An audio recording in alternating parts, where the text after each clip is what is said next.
안녕하세요. 뻔뻔한 남자친구와 그의 어머니로 인해 파혼하게 된 여성입니다. 저는 홀어머니 밑에서 자랐습니다. 어머니께선 피아노 과외를 하시며 저를 키우셨어요. 아버지는 제가 10살 때 사고로 돌아가셨거든요. 사무실 사람들하고 연말 회식을 하고 오기로 되어 있었는데 아무리 기다려도 아버지가 집에 오지 않으시더랍니다. 어머니 말씀이 평소와 달리 몹시 느낌이 안 좋으시더래요. 그리고 새벽동이 틀 때쯤 경찰로부터 연락을 받으셨지요. 남편이 교통사고가 나서 지금 병원에 있는데 상황이 좋지 않으니 빨리 오라고요. 어머니는 그때도 설마 그게 마지막일 거라곤 생각하지 못하셨답니다. 그래서 절 데려가지 않으셨대요. 하지만 아버지는 결국 일어나지 못하셨고요. 운전자 말에 의하면 술에 취한 아버지가 도로가에 누워 있었답니다. 게다가 실제로 아버지와 같이 일하던 몇몇 직원들이 아버지가 맥주를 드시는 걸 봤다고 증언하면서 상황은 운전자에게 유리해졌지요. 무엇보다 벌써 20년도 넘은 이야기입니다.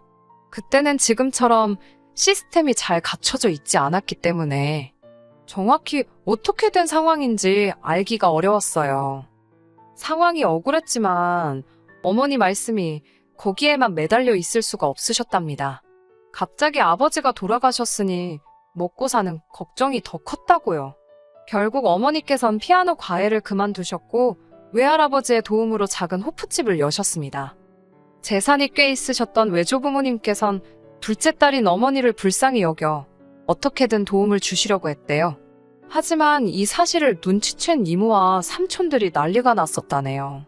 남편 죽은 게 자랑이냐고 재산을 거기다 몰아줄 생각을 하느냐고요. 그랬다간 당신들은 연을 끊겠다고 협박까지 하고 들었으니 외할머니와 외할아버지도 어떻게 달리 방법이 없으셨겠지요. 그나마 두 분이 이모와 삼촌들을 어르고 달래서 어머니께 호프집이라도 해주실 수 있었다고 들었습니다. 그렇다 보니 제가 외가 친척들에게 기댄다는 건 상상하기 어려운 일이었지요. 잘할 수 있을까라는 우려와 달리 호프집은 문전성시를 잃었습니다. 당시 저희 어머니께선 당신만의 특제 소스를 찍어 먹는 꼬치구이를 판매하셨는데 이게 대박을 쳤거든요. 덕분에 10평 남짓으로 시작한 호프집은 금세 2배 이상으로 커졌고 지점도 2개로 늘었습니다. 호프집을 한 지 4년 만에 어머니는 외할아버지에게 받은 도움을 모두 갚으셨고 10년 차에는 집을 사셨어요. 30평대에 새로 지어진 아파트였지요. 그리고 이사를 한 첫날 밤 제가 본 건 혼자 소주를 드시던 어머니의 모습이었습니다. 훌쩍훌쩍 아버지 사진이 든 액자를 앞에 세워두고 혼자 말없이 소주만 들이키셨지요. 그런 어머니께선 정확히 집을 사고 2년 만에 세상을 떠나셨습니다. 장사 준비를 하시다 쓰러지셨는데 몇 시간 만에 발견이 되셨거든요. 손도 못 써보고 그렇게 보내드렸습니다. 제 나이 22살이었고 그렇게 완전히 혼자가 되었지요. 물론 외할아버지와 외할머니께선 이딱한 것을 어쩌냐며 이젠 당신들이 제 부모가 되시겠다 했지만 극구 사양했습니다. 저도 어엿한 성인이었고 무엇보다 이모나 삼촌들에게 시달릴 걸 생각하니 차라리 혼자가 낫지 싶었거든요. 하지만 그때부터 저는 우울증을 앓게 되었습니다. 제 발로 병원에도 가고 했지만 별로 도움이 되는 것 같지 않았어요. 어머니가 운영하시던 가게에는 발도 들이기 싫더군요. 어머니의 차가운 마지막이 자꾸 생각이 났으니까요. 결국 어거지로 반년을 끌고 오다가 전부 다 정리했습니다. 그 사이에 저는 대학도 졸업했어요. 어머니가 돌아가신 해부터 성적 관리가 전혀 안 돼서 취업은 물 건너간 상황이었습니다. 그리고 취업을 한다고 해도 이 상태로 일을 제대로 할 수 있을 것 같지도 않았고요. 고민 끝에 어머니 가게를 정리한 돈으로 작은 카페를 열었습니다. 하지만 제 우울증 증상은 도통 나아지질 않았고 친구들은 이런 저를 딱하게 여겼습니다. 그러던 어느 날 한 친구가 저에게 술이나 마시자고 연락을 해왔더라고요. 어머니까지 돌아가신 이후로 사실 종종 혼술을 마시곤 했습니다만 결국엔 외로움만 더 커지더라고요. 그래서 술을 멀리하던 중이었는데 친구 말로는 여럿이서 마시면 좀 다를 거랍니다. 사실 그 무렵에는 제 우울증이 정점에 이르던 시기였습니다. 어떻게든 혼자 있는 시간을 피하려고 노력하던 때였지요. 그래서 나가게 된 자리였습니다. 저를 포함한 5명이 있었는데 그중 유난히 한 사람이 저에게 관심을 표현했습니다. 지금의 제 남자친구였어요. 남자친구는 저보다 8살이 많았고 그래서인지 또래들과 달리 어른스러운 사람 같았네요. 술자리 이후로 2~3번 더 만나면서 데이트를 하게 되었고 한동안 느끼지 못했던 즐거움이라던가 행복함을 잠깐씩이나마 느낄 수 있었어요. 술자리를 주선했던 친구도 좋은 집안에 능력 있는 오빠라며 잘 만나보라고 저를 부추겼습니다. 저희는 얼마 지나지 않아 사귀는 사이가 되었고 솔직히 털어놓자면 저는 많은 부분을 남자친구에게 의지했습니다. 남자친구의 부모님은 2분 다 교육자셨고 남자친구는 중견기업 인사팀에 근무하고 있었어요. 부모님의 교육자라서 그런지 남자친구의 말투는 늘 뭔가 저를 가르치려는 듯 했습니다. 또한 회사 일은 어찌나 바쁘던지 걸핏하면 연락이 되지 않았는데 그 점은 저를 정말 미치게 했습니다. 그럴 때면 자꾸 돌아가신 부모님 생각이 났거든요. 연애 초반에 이미 남자친구에게 제 사연을 허심탄회하게 털어놓았는데도 남자친구는 도통 그 버릇을 고치지 못했습니다. 그렇다 보니 한 달에 1~2번은 꼭 싸우게 되었지요. 그럴 때마다 남자친구는 저에게 헤어지자고 말했고 지금 돌이켜보면 참으로 후회스럽습니다만 저는 남자친구를 붙잡았네요. 그렇게 사귄 지 2년이 되어갈 무렵 남자친구가 저에게 프로포즈를 해왔습니다. 솔직히 왜 결혼하자는 이야기를 안 할까 싶어서 노심초사하고 있었기에 남자친구의 프로포즈가 얼마나 반갑고 기뻤는지 몰라요. 저는 2번 생각지도 않고 그 프로포즈를 받아들였지요. 말 그대로 감격에 눈물을 흘리면서 말이에요. 그리고 2주가 지난 뒤 어머님 아버님께 인사를 드리러 가게 되었습니다. 첫인상은 평범하신 분들이었어요. 2분 다 교육자셔서 그런지 말투도 교양 있고 제가 불편할 법한 이야기는 하지 않으시더라고요. 그러다 저희 부모님 이야기가 나왔습니다. 저는 솔직히 당연히 알고 계실 줄 알았는데 2분 다 표정이 전혀 모르시는 눈치더라고요. 힘들었지만 제 입으로 2분 다 안 계시단 이야기를 전해야만 했지요. 그런데 그때부터 뭐랄까요? 공기가 달라졌다고 할까요? 아버님은 그래도 떨떠름한 표정이시긴 했어도 몇 마디 더 걸어주셨지만 어머님은 아예 저를 쳐다도 안 보시더라고요. 그렇게 인사를 드리고 나오는데 참 서러웠습니다. 남자친구도 눈치를 챘는지 어머님께서 아마 당황하셨을 거고 동시에 제가 안쓰러워서 표정 관리를 못하신 걸 거라며 저더러 자격지심이랍니다. 왜 그렇게 부정적으로 받아들이냐고 저에게 너무 나쁜 쪽으로만 생각하지 말라고요. 이후로 얼마 뒤 평소처럼 카페에서 일을 하고 있는데 남자친구가 말도 없이 어머님을 모시고 왔더라고요. 남자친구 딴에는 제가 그래도 경제력이 있다는 걸 보여주고 싶었던 모양입니다. 하지만 손님들도 제법 있었고 어머님께만 신경을 써드릴 상황이 못 되었어요.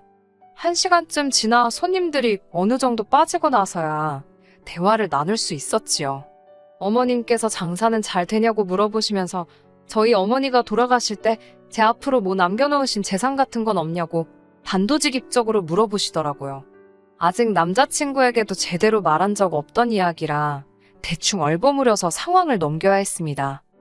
사실 남자친구도 저에게 비슷한 질문을 몇 번인가 한 적이 있었습니다. 카페는 무슨 돈으로 차린 거냐?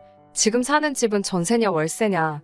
카페 하면서 얼마나 버냐? 솔직히 결혼 이야기가 오가기 전에는 어찌 보면 민감한 부분이라 말하지 않았었고요.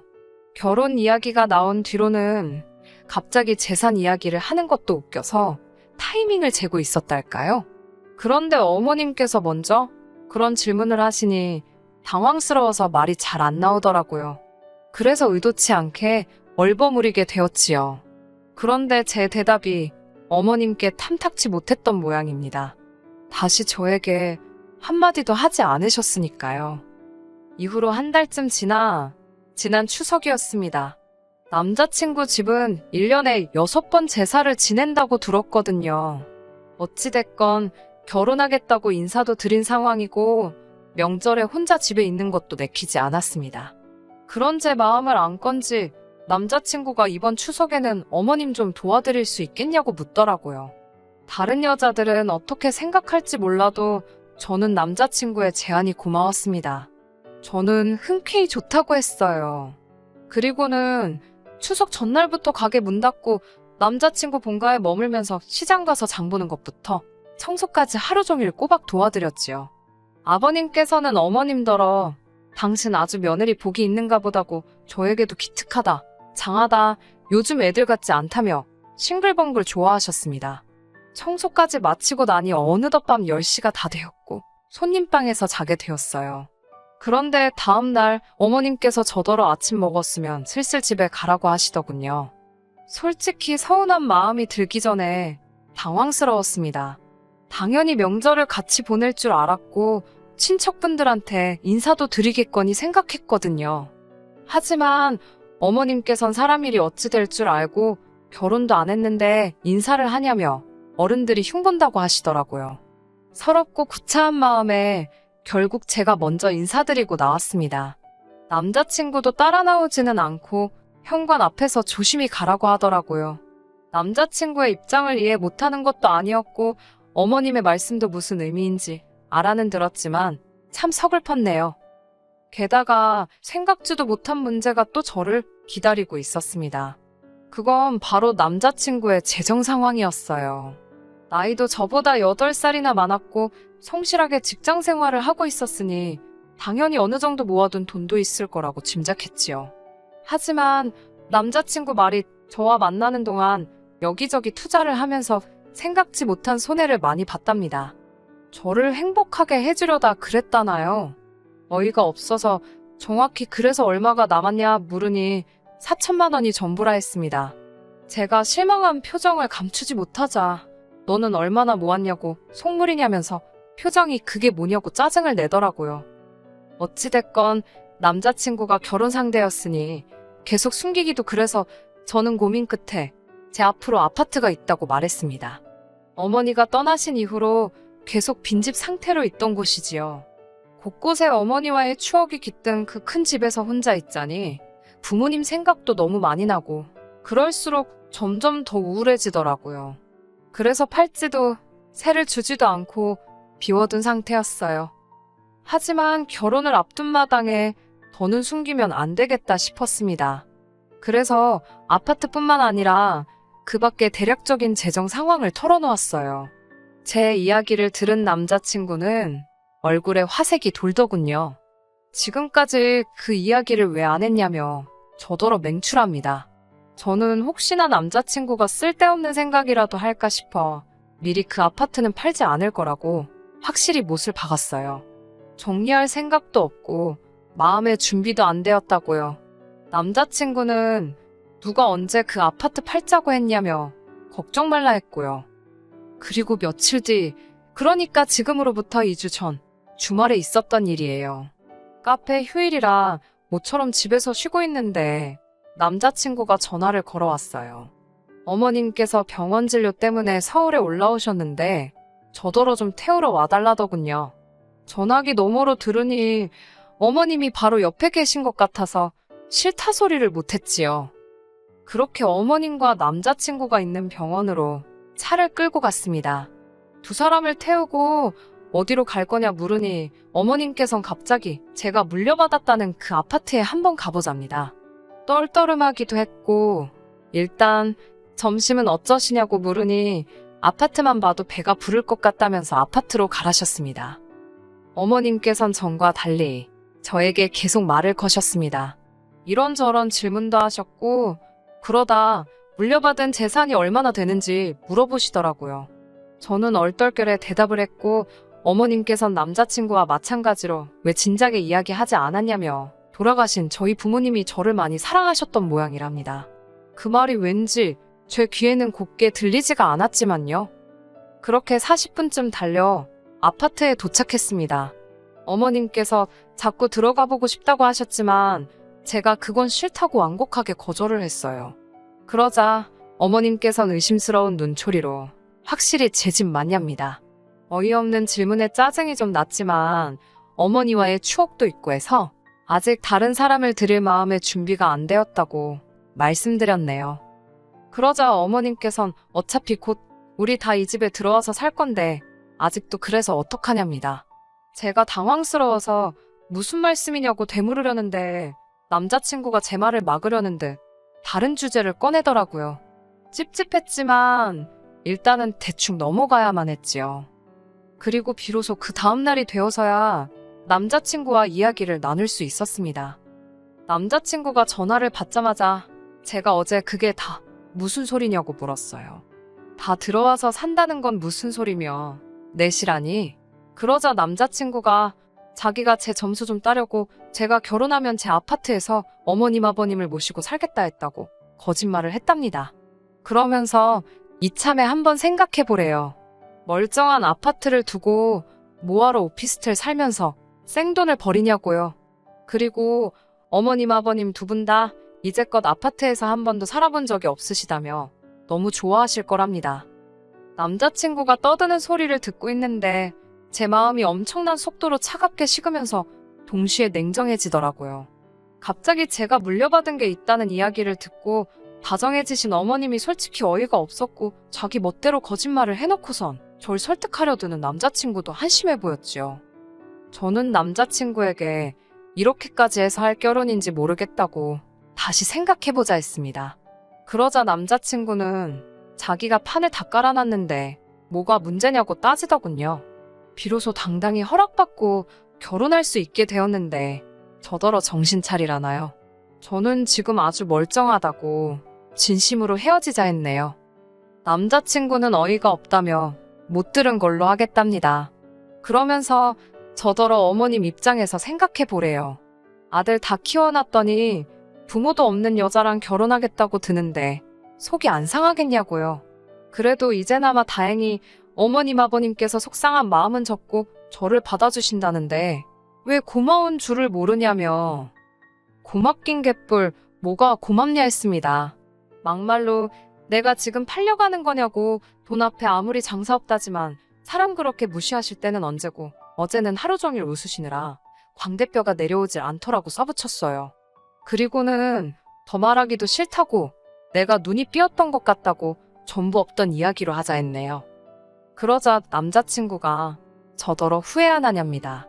이렇게 지금 가면 자기 부모님한테 다 말씀드릴 거고 그러면 자기랑 영영 결혼 못할지도 모른다길래 그러라 했습니다. 너랑 결혼하고 싶은 생각 이젠 쥐씨할 만큼도 없다고요. 더 어이가 없던 건 그 다음 날이었습니다. 어머님께서 연락도 없이 제 카페로 찾아오셨더라고요. 헤어지자 그랬다며 저더러 갑자기 그러는 이유가 뭐냐입니다. 솔직하게 말씀드렸어요. 모시고 살 생각도 없었고 그 아파트는 계속 비워둘 거라고요. 제 마음 힘든 날 가서 쉬는 그런 곳이라고요. 그러자 어머님께선 조근조근한 말투로 제 생각이 얼마나 어리석고 비경제적인지 설명을 하시기 시작하셨습니다. 어른이 말씀하시니 예의상 처음엔 듣고 있었지만 결국 아들 간수나 잘하시라고 했네요. 알고 계신지 모르겠지만 다 말아먹고 꼴랑 사천 들고 여자한테 결혼하자는 사람이라고요. 그 나이에 사천밖에 없으면서 젊은 여자 재산이나 탐내면 어떤 정신 나간 여자가 좋다고 하겠냐고 그동안 제 속에 있던 말이 저절로 튀어나가는 것 같았지요. 그리고 어머님도 교육자시라면서 인격 수양 좀 하시라 했습니다. 남의 돈 욕심내는 어머님 밑에서 학생들이 뭘 배우겠냐고 학생들이 불쌍하다고요. 그러자 어머님 얼굴이 울그락불그락 벌개지더니 절 한 대 치기라도 하시려는 듯 손을 올리셨어요. 저도 지지 않고 벌떡 일어서서는 남의 영업장에서 추태 부리지 말고 나가시라 했습니다. 이후로 남자친구로부터 몇 차례 연락이 왔습니다. 울었다 웃었다, 사랑한다 했다가 가만 안 둔다고 했다가 결국 지금은 잠잠해진 상황이에요. 헤어졌다는 사실을 받아들인 거겠지요? 흉흉한 세상이라 당분간은 몸조심하면서 지낼 생각입니다. 어떤 사람이건 간에 원래 눈 돌아가면 무슨 짓을 할지 모르잖아요. 카페도 당분간은 쉬면서 여행이라도 다녀올 생각입니다. 끝까지 들어주셔서 감사합니다.